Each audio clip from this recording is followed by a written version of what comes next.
For millions of Americans, it's part of the morning ritual, a glass of orange juice. But that sweet start to the day is now threatened by a disease that's laying waste to Florida's multi-billion-dollar citrus crop.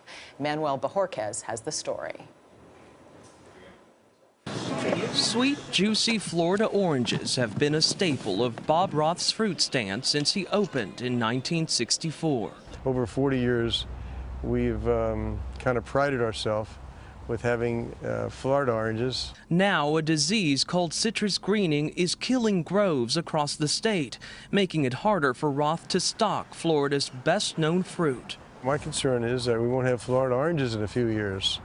Even this year, we brought in honeybills, and half the fruit came in with a real green and premature. They weren't ripe, had a terrible flavor. Greening is a bacterial disease spread by the Asian citrus psyllid. There is no cure and no way of knowing a tree is infected until it's too late. The tree can have be infected with this disease and not show symptoms for 3 years. Vic Story has been growing oranges for 50 years. He's never seen a threat like this. We're spending 3 times what we did before greening on an acre basis. And we're not, if we don't produce more, we can't stay in business. It's a concern shared by the entire industry. Since being discovered in 2005, the disease has spread to all 32 of the state's citrus-growing counties. It's also been found in Georgia, South Carolina, Louisiana, Texas, and California. This is an international citrus crisis. Florida's citrus industry has already lost $4.5 billion and 8,500 jobs with no end in sight. I would say take a look at your 8-ounce glass of orange juice in the morning and just imagine that not being there, because that's how serious it is. 80% of America's orange juice comes from Florida processing plants like this one. It can process 600,000 gallons of OJ a day when there are enough oranges. The industry has less production today than it did 6-7 years ago. At one point, we were over 240 million boxes. Today, we're in the 140 to 150 million box. Just drive through the state of Florida and watch the degradation of trees, and you can see the challenge that's ahead of us. Growers and the government have funneled more than $70 million into finding a cure, but that could take years, time many farmers simply don't have.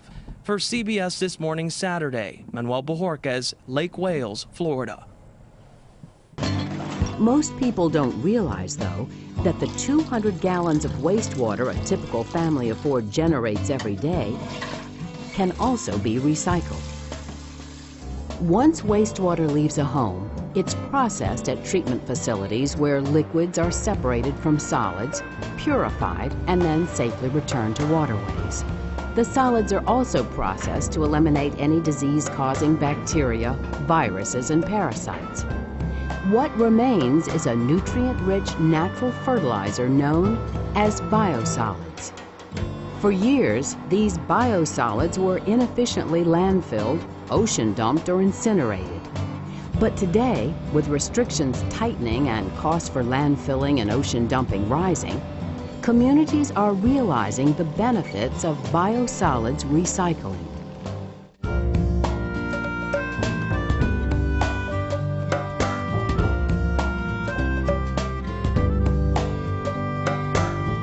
Currently, agriculture is the #1 outlet for biosolids. Through biosolids application, rich organic nutrients can be restored to overworked soils, thereby increasing crop yields. Restoring nutrients to agricultural lands seems the most logical use for biosolids, but alternative applications have been around for years. In the bituminous coal fields of north-central Pennsylvania, biosolids are used as a soil amendment to reclaim surface mines. After spent mines are backfilled and recontoured, biosolids are incorporated into the soil.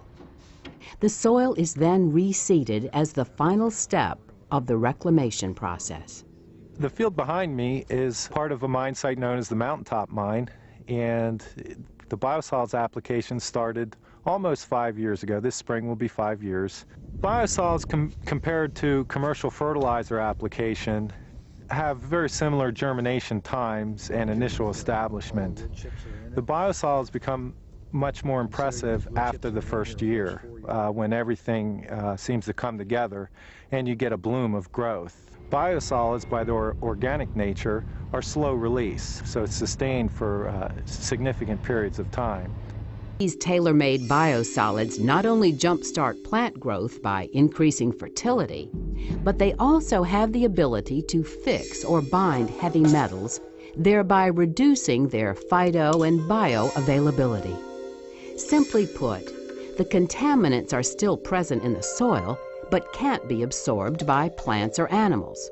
Even if they're ingested, they remain bound as part of a compound and are safely passed through the digestive system. When you're going to a certain site, you have to look at the site, discuss, try and figure out what the problems are at a site that are limiting plant growth, and based on that, come up with a specific amendment for each site that'll try and address each of those problems. What you can do with the biosolids is mix lime directly in. It's a very straightforward procedure. Just by turning it around a little bit with a loader, you can get a decent mix. And what you have when you add the biosolids and the lime together is the potential for the alkalinity that you're adding with the lime to move through the profile with the biosolids, so that you can not only fix the acidity at the surface 6 or 10 inches, but hopefully you'll get down to 24 and even further. Analytical results of pilot tests at Leadville indicate that the biosolids treated soils reduce the available metals, thereby reducing lethal toxicity to living organisms. What this means to the locals is that after almost 100 years, the land can finally be put back to productive use. When you have a site like this, you have problems associated with poor physical properties of a soil. That's basically a result of there being no more organic matter left in the soil. Biosolids are about 50% organic matter. So when you do a heavy biosolids application, you're rebuilding a lot of the organic matter in the A horizon of the soil. Biosolids are basically your whole recommended nutrient table for plants. Nitrogen, phosphorus, some potassium, calcium, magnesium. There's a whole long list of elements that are essential for plant growth, and biosolids have basically all of those elements.